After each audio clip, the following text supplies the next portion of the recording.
தமிழ்நாடு சட்டமன்ற வரலாறு எடுத்து பாருங்க.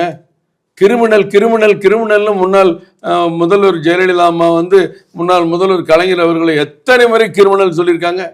பட்ஜெட்டை வாங்கி நீ கிரிமினல் ஒரு பட்ஜெட் பிடிக்க முடியும்னு வாங்கி கிழிச்சிருக்காங்கல்ல. அப்ப அவர் கிரிமினல் சொன்னது தமிழ்நாட்டு மக்களையா? திமுகவை சேர்ந்த முதலமைச்சர் திமுக எம்எல்ஏக்களை வேணா அவங்க எடுத்துக்கலாம், ஏன்னா ஒரே அவையில் எல்லாரும் இருக்கிறதுனால.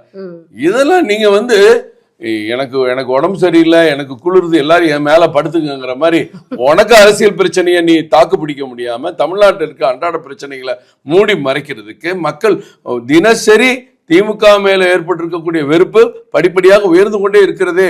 ஐயோ 2026 என்ன நடக்குமோ தெரியலங்கிற பயத்துல இந்த மாதிரி உப்புச்சப்பு இல்லாத விஷயத்தெல்லாம் பெருசாக்கி பாருங்க உங்களை சொல்லிட்டாங்க, பாருங்க உங்களை சொல்லிட்டாங்க ஏமாத்திட்டு இருக்கீங்க. அநாகரிகமா நடந்தா அவர் நடந்துகிட்டு இருக்கும் போதே சபாநாயகர்கிட்ட போய் தயாநிதி மாறன் சத்தம் போட்டதில் நீங்க கவனிச்சிங்களா?